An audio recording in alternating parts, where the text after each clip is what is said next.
And a good judge of character, mister, Sullivan said. If he says you were in genuine trouble and acted with propriety, then I believe him. However, I need to know what you can offer us if we take you on. Can you cook? Yes, sir, Clara said, finding her voice. My mother taught me before she passed. I can also clean, sew, keep accounts, and do general household management. I helped my father run his household for several years before his death. Mrs. Sullivan spoke up then, her voice thoughtful. Heaven knows I could use the help. The work has been overwhelming since we took on 6 more hands for the winter. If Miss Whitmore is willing to work hard and learn our ways, I would be grateful for the assistance. What about the men? Mr. Sullivan asked, his tone pragmatic rather than accusatory. She is a young, pretty woman. That could cause problems. Any man who causes problems will answer to me, Jamie said quietly, but there was steel in his voice that Clara had not heard before. Mr. Sullivan looked at Jamie for a long moment, and something unspoken seemed to pass between them. Finally, the older man nodded. Fair enough. Miss Whitmore, if you are willing to work for standard wages plus room and board, you are welcome to stay and help Mrs. Sullivan. You will have a room in the house and meals with the family. You will work 6 days a week, with Sundays free for rest and church if you are inclined. Does that sound acceptable? Clara felt relief wash over her so strongly that her knees nearly buckled.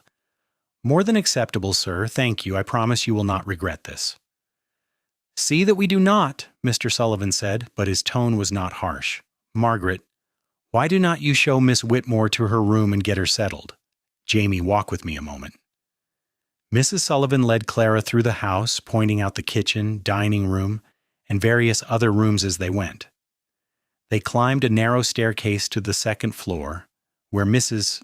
Sullivan opened a door to reveal a small but clean room with a single bed, a dresser, and a window that looked out over the plains. It is not much, but it is warm and private, Mrs. Sullivan said. I will find you some proper clothes to wear. You look to be about my size, or at least close enough. We will make do until you can earn enough to purchase your own. Thank you, Clara said, her voice thick with emotion. I cannot tell you what this means to me. Mrs. Sullivan's expression softened, and she reached out to pat Clara's hand. We have all needed help at one time or another, dear. The important thing is what you do with the second chance you have been given. Now rest for a bit while I speak with my husband, and then we will get you started learning your duties. After Mrs. Sullivan left, Clara sank down onto the bed and finally allowed herself to cry. The tears came in great, shaking sobs, releasing all the fear and desperation and relief of the past 24 hours.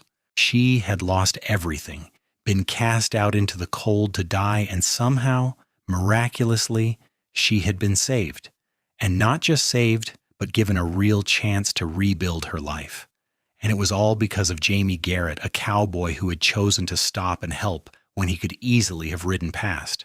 She owed him a debt she could never repay, and she found herself hoping desperately that she would see him again soon. The next few weeks passed in a blur of hard work and learning.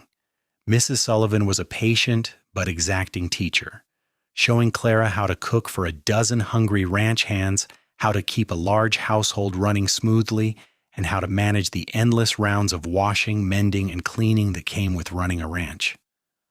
Clara threw herself into the work with determination, grateful for the structure and purpose it gave her days. She saw Jamie occasionally when he came to the main house for meals or to speak with Mr. Sullivan about ranch business. He was always polite and friendly, asking how she was settling in and if she needed anything, but he kept a respectful distance that Clara found both admirable and slightly disappointing. She found herself looking forward to the times when he would appear, and she caught herself watching for him out the kitchen window more often than she cared to admit. The other ranch hands were mostly respectful, though a few had tried some tentative flirting that she gently but firmly rebuffed.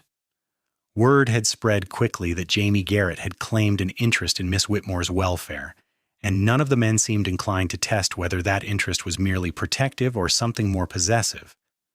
Clara was not entirely sure herself which it was. It was nearly a month after her arrival at the ranch when everything changed. December had arrived with bitter cold and occasional snow flurries, and Clara was in the kitchen preparing supper when she heard raised voices from the yard. She looked out the window to see a commotion near one of the corrals. Several men were gathered around something on the ground, and Clara felt her heart seize when she recognized Jamie's horse standing nearby, its reins trailing. She dropped the spoon she was holding and ran outside without thinking, her heart pounding with sudden fear. "What happened?" she called out as she approached the group. One of the hands, a young man named Billy, turned to her with a worried expression. "Jamie got thrown by that new stallion we are trying to break. Hit his head on the fence post on the way down." Clara pushed through the circle of men to find Jamie lying on the cold ground, his eyes closed and blood trickling from a cut above his temple. Without thinking, she dropped to her knees beside him and took his hand. "Jamie," she said urgently, "can you hear me?" His eyes fluttered open, unfocused and confused. He looked at her for a long moment before recognition sparked. "Clara," he murmured, and something in the way he said her name made her heart skip. "We need to get him into the house," Clara said, looking up at the gathered men. "Carefully now, he might have injured his back or neck." Between four of them, they managed to carry Jamie into the house and lay him on the couch in the parlor. Mrs. Sullivan appeared with clean cloths and a basin of water, and Clara took over tending to the wound on his head. Her hands were steady despite the fear coursing through her veins, years of helping her father with his work giving her a calm competence in the face of injury. "The cut is not too deep," she said after cleaning away the blood, "but he definitely has a concussion. We should watch him closely for the next 24 hours. "I will sit with him," Clara said, not leaving room for argument. "Mrs. Sullivan, if you could finish preparing supper, I will stay here and monitor him." The older woman looked at her with knowing eyes but simply nodded. "I will bring you both dinner on a tray later." As the others dispersed, Clara found herself alone with Jamie. His eyes had closed again, and she could see a bruise already forming on his temple. She took his hand in hers, feeling the calluses from years of hard work, and was surprised when his fingers tightened around hers. "Still here?" he asked without opening his eyes. "Where else would I be?" Clara replied softly. "Thought maybe I dreamed you," Jamie said, his voice slightly slurred. "Been dreaming about you a lot lately." Clara's breath caught. She knew he was likely not fully aware of what he was saying, that the injury had loosened his tongue, but her heart responded anyway. "You need to rest," she said, trying to keep her voice steady. "Cannot rest. Too many things to do. Need to finish breaking that stallion. Need to check on you. Make sure you are settling in all right." "I am settling in just fine, thanks to you. Now hush and let yourself heal." Jamie's eyes opened then, and despite the obvious pain he was in, his gaze was intense and focused entirely on her. "Been wanting to tell you something," he said. "Been trying to find the right time, but there never seems to be a right time." "Tell me what?" Clara asked, her heart beating faster. "That I cannot stop thinking about you, that every time I see you it gets harder to keep my distance, that I know I should leave you alone so you can build a proper life here, but I'm not sure I can do that much longer." Clara stared at him, scarcely able to believe what she was hearing. She had thought perhaps he felt some responsibility for her, maybe even some fondness, but this sounded like something much deeper. "Jamie, you are injured. You do not know what you are saying." "I know exactly what I'm saying," he insisted, trying to sit up and then wincing in pain. "Been wanting to say it for weeks now. Figured getting knocked in the head was as good a reason as any to stop being a coward about it." Clara gently pushed him back down, her hands on his shoulders. "Lie still before you hurt yourself worse, and for the record, you are not a coward. You are the bravest man I have ever met." "Then why would not you look at me during meals? Why do you always find an excuse to leave when I come into a room?"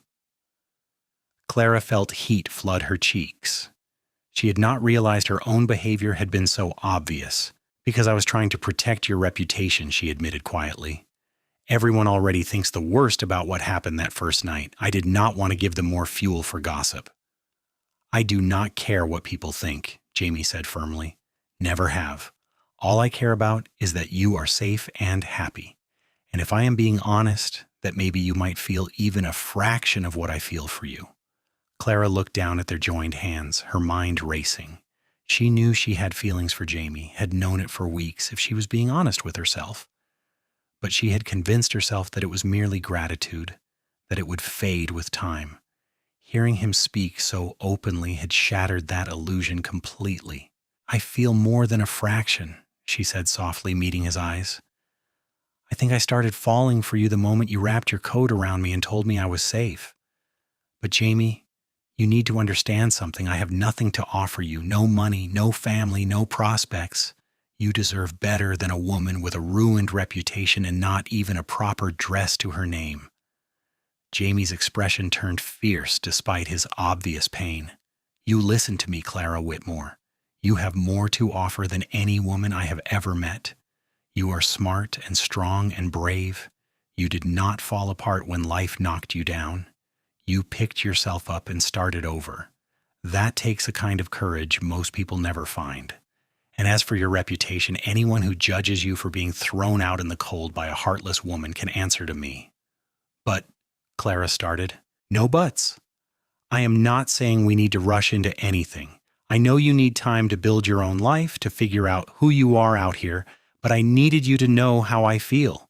Needed you to know that when you are ready, if you are ever ready, I would be honored if you would let me court you properly."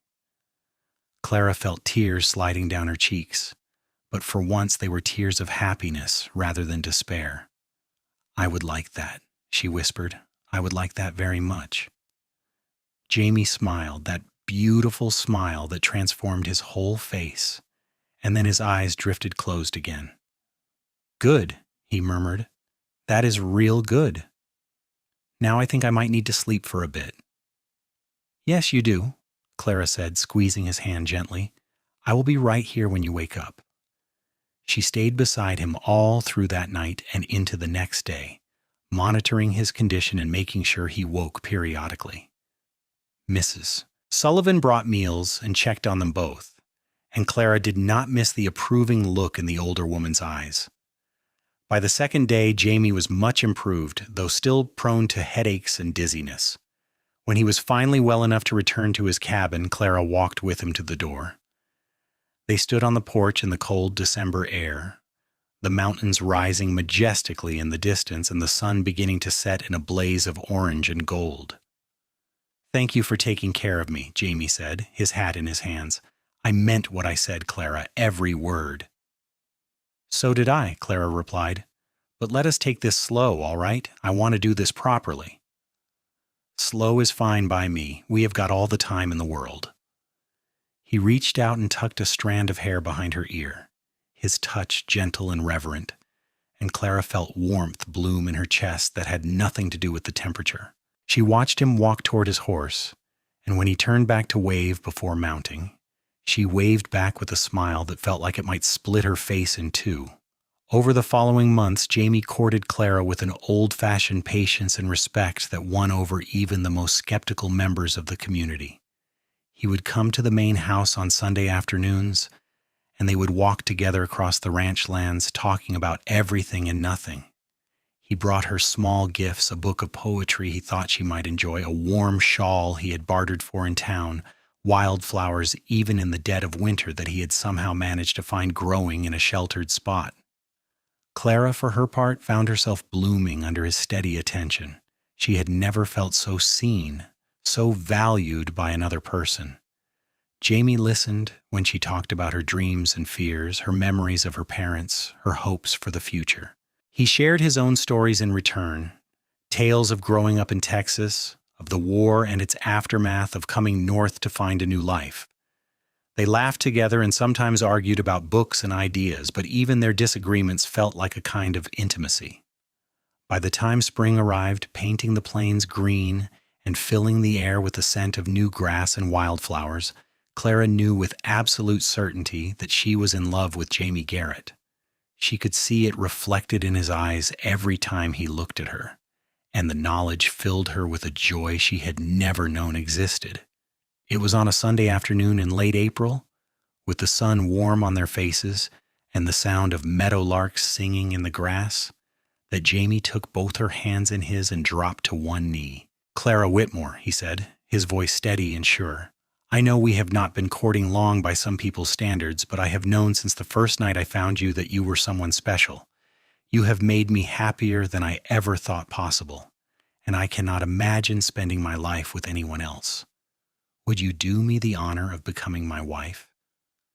Clara felt tears spill over, but she was laughing even as she cried. "Yes," she said, pulling him to his feet. "Yes, absolutely yes." Jamie swept her into his arms and spun her around, both of them laughing like children.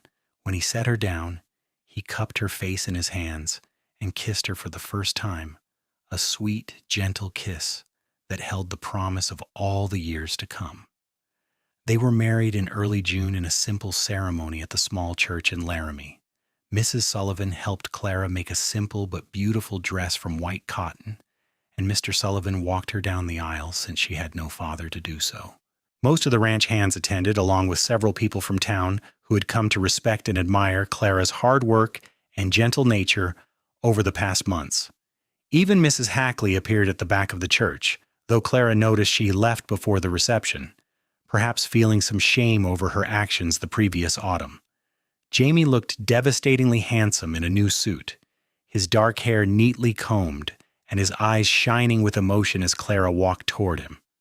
When the minister pronounced them husband and wife, Jamie kissed her with a tenderness that made several of the women in attendance sigh audibly. The Sullivans had given them a week away from the ranch for a honeymoon, and they spent it at Jamie's cabin, which was now their cabin. They used the time to learn each other in every way, to talk late into the night, and make love as the sun rose, to simply be together without the eyes of the world upon them.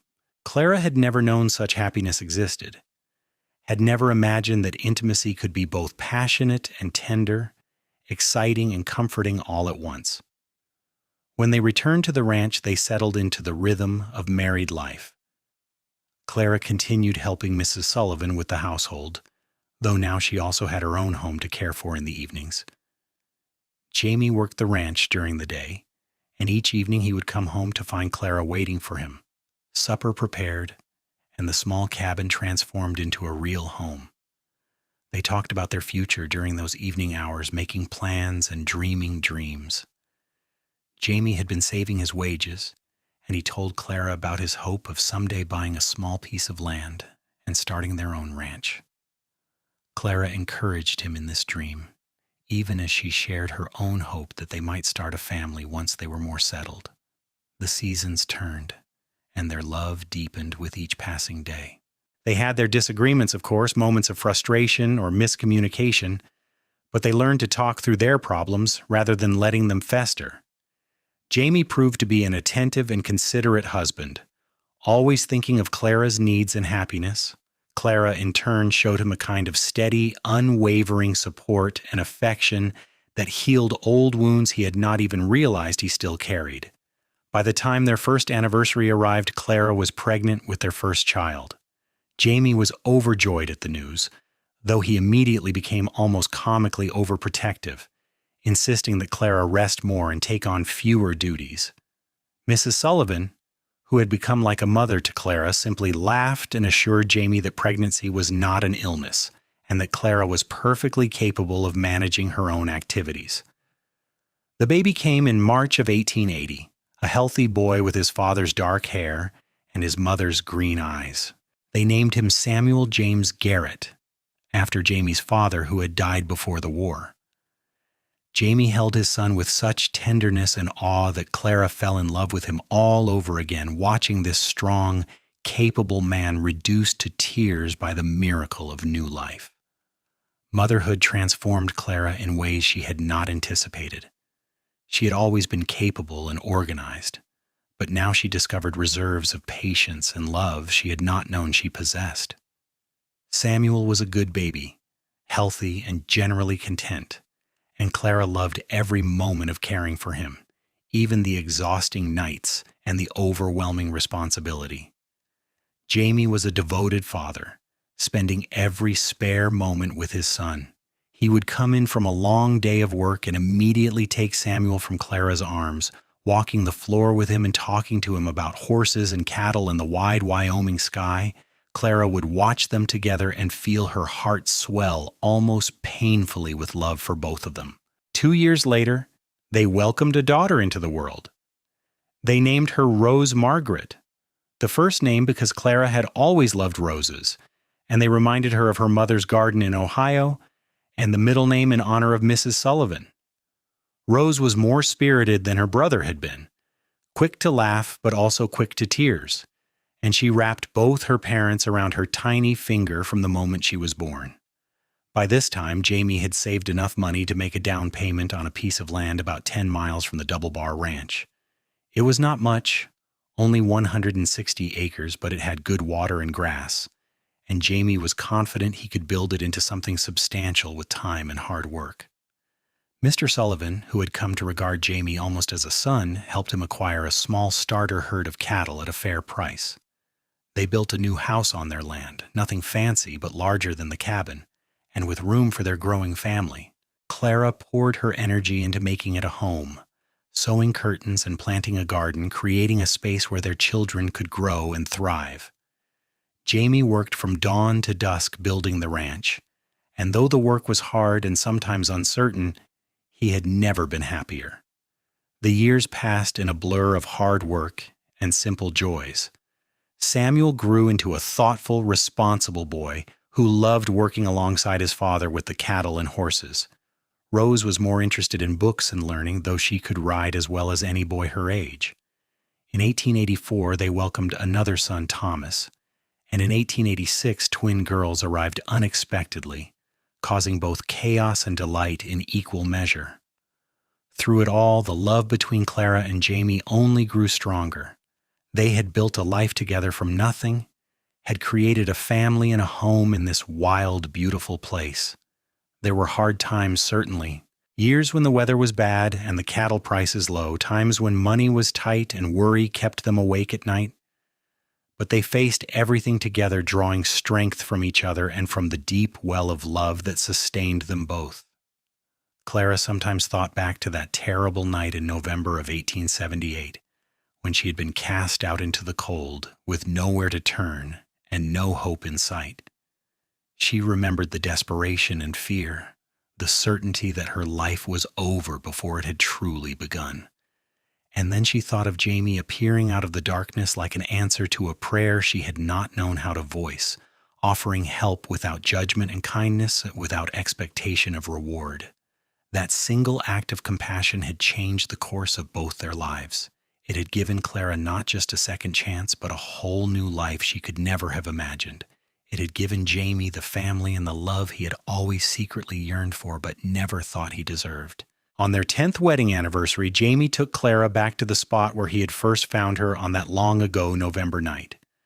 The street looked different now, more built up and civilized, but Clara could still remember exactly where she had been standing when she heard the sound of horses' hooves approaching in the darkness.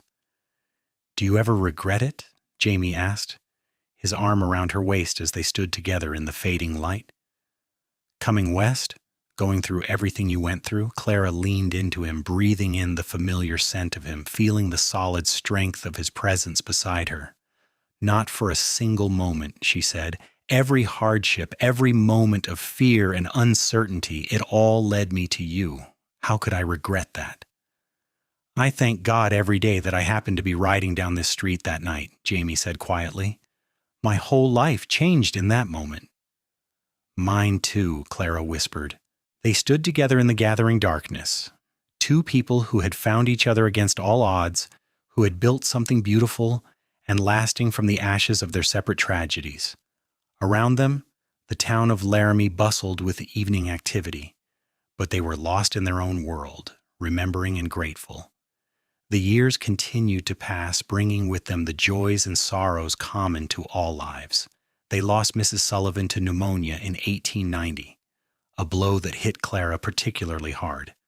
They celebrated when Samuel announced his engagement to a sweet girl from town, and they weathered the storm when Rose declared her intention to become a teacher and moved to Cheyenne for training. Thomas grew into a quieter, more introspective young man who loved reading as much as ranching, and the twins, Sarah and Emma, were inseparable forces of nature who kept everyone on their toes. Through it all, Jamie and Clara remained each other's anchor and compass.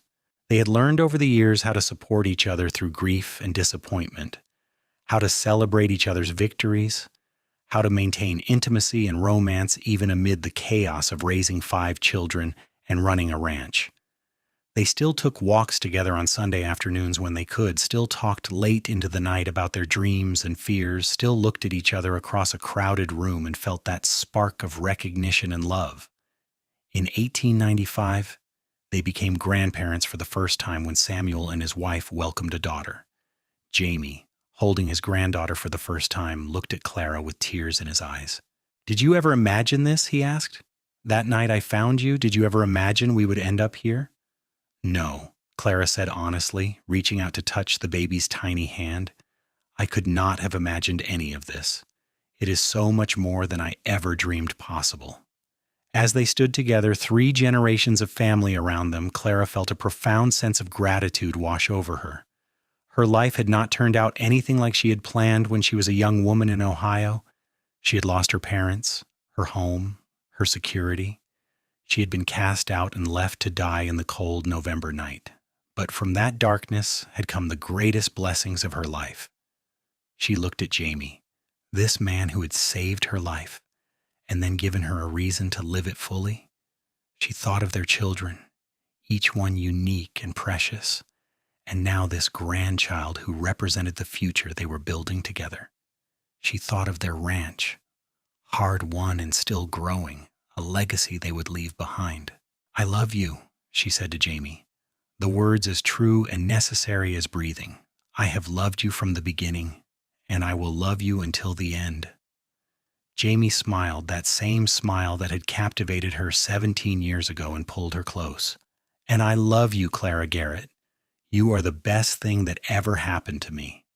As the sun set over the Wyoming plains, painting the sky in shades of gold and crimson, Clara stood surrounded by her family and felt complete. The journey from that terrible November night to this moment of perfect peace had been long and sometimes difficult, but every step had been worth it. She had been thrown from the boarding house at midnight with nothing, and she had been found by a cowboy who had given her everything. It was more than a rescue.